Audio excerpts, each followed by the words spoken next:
छत्तीसगढ़ के उप मुख्यमंत्री अरुण साव ने कहा है कि प्रधानमंत्री नरेंद्र मोदी ने डॉक्टर श्यामा प्रसाद मुखर्जी के एक देश में दो प्रधान, दो निशान, दो विधान नहीं चलेगा के मुद्दे पर त्याग, तपस्या और बलिदान को सच्ची श्रद्धांजलि देते हुए धारा 370 व 35 को समाप्त कर एक श्रेष्ठ भारत और अखंड भारत के निर्माण का एक बहुत बड़ा और ऐतिहासिक काम किया। धारा 370 के बाद जिस प्रकार से जम्मू कश्मीर में वातावरण बदला है, जम्मू कश्मीर विकास के रास्ते पर आगे बढ़ा है, वहां के लोगों के जीवन में परिवर्तन आया है, खुशहाली आई है। आज जम्मू कश्मीर की जनता श्री मोदी के नेतृत्व वाली सरकार के काम और निर्णय से बहुत प्रसन्न है। सुनिए छत्तीसगढ़ के उप मुख्यमंत्री अरुण साव को। प्रधानमंत्री माननीय नरेंद्र मोदी जी ने डॉक्टर श्यामा प्रसाद मुखर्जी के त्याग, तपस्या और बलिदान को उनके एक देश में दो प्रधान, दो निशान, दो विधान नहीं चलेगा, इस मुद्दे को लेकर उन्होंने शहादत दी थी। प्रधानमंत्री माननीय नरेंद्र मोदी जी के नेतृत्व में धारा 370, 35A को समाप्त कर एक भारत श्रेष्ठ भारत और अखंड भारत के निर्माण का एक बहुत बड़ा और ऐतिहासिक काम नरेंद्र मोदी जी के नेतृत्व में हुआ। धारा 370 और 35A के समाप्ति के बाद जिस प्रकार से जम्मू कश्मीर में वातावरण बदला है, जम्मू कश्मीर विकास के रास्ते में आगे बढ़ा है, वहां के लोगों के जीवन में परिवर्तन आया है, खुशहाली आई है, समृद्धि आया है और आज वहां की जनता नरेंद्र मोदी जी के नेतृत्व वाली सरकार के किए हुए काम और निर्णय से बहुत प्रसन्न है।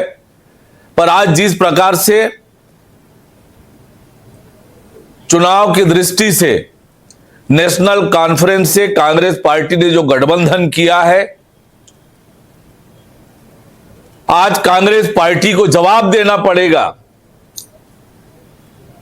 कि यदि आपने नेशनल कॉन्फ्रेंस से गठबंधन किया है तो क्या आप नेशनल कॉन्फ्रेंस के अलग झंडे के मांग का भी समर्थन करते हैं। कांग्रेस पार्टी और राहुल गांधी को यह भी बताना पड़ेगा कि नेशनल कॉन्फ्रेंस की मांग है 370 और 35A को फिर से वापस लाकर जम्मू कश्मीर में फिर अशांति और आतंक के युग में ढकेलने का जो उनका एजेंडा है, क्या कांग्रेस पार्टी और राहुल गांधी इसका भी समर्थन करती है? कांग्रेस पार्टी को यह भी बताना पड़ेगा कि नेशनल कॉन्फ्रेंस के इस वायदे को वो समर्थन करते हैं कि कश्मीर के युवाओं के बजाय पाकिस्तान से वार्ता करके फिर से अलगाववाद को बढ़ावा देने का। क्या कांग्रेस पार्टी और राहुल गांधी LOC ट्रेड को शुरू करके फिर से बॉर्डर पार आतंकवाद और उनके इकोसिस्टम के पोषण का समर्थन करते हैं? कांग्रेस पार्टी को यह भी बताना पड़ेगा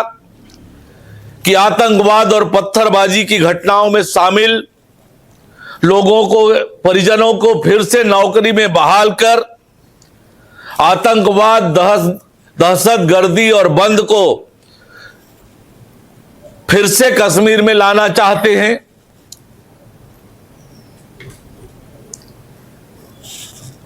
कांग्रेस पार्टी का आरक्षण विरोधी चेहरा एक बार फिर से सामने आया है।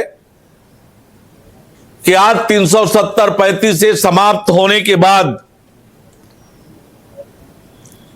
दलितों, गुज्जर, बकरवाल और पहाड़ियों को जो आरक्षण मिल रहा है वह भी समाप्त करने की इनकी मानसिकता है। कांग्रेस को भी अपना यह रुख स्पष्ट करना पड़ेगा।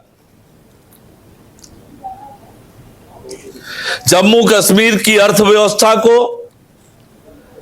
क्या फिर से ये पाकिस्तान समर्पित कुछ गिने चुने परिवारों के हाथों में फिर से सौंपकर जम्मू कश्मीर के आम लोगों के हकों पर डाका डालने का समर्थन करते हैं? कांग्रेस पार्टी को यह भी बताना पड़ेगा कि नेशनल कॉन्फ्रेंस के कश्मीर को ऑटोनॉमी देने के वायदे का भी समर्थन करते हैं, जो विभाजनकारी सोच और नीति का परिचायक है। और आज कांग्रेस पार्टी जम्मू कश्मीर में नेशनल कॉन्फ्रेंस के साथ गठबंधन करके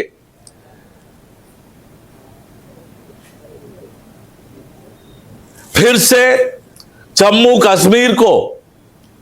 उसी आतंकवाद, उसी पत्थरबाजी, उसी बेचारगी, उसी दहशतगर्दी, उसी बंद के दौर में लाकर जम्मू कश्मीर को फिर बर्बाद करने की जो मानसिकता है उसके साथ जुड़कर जो काम कर रही है कांग्रेस पार्टी,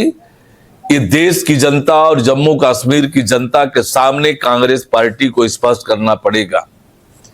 आज जो परिवर्तन आया है जम्मू कश्मीर के लोगों के जीवन में,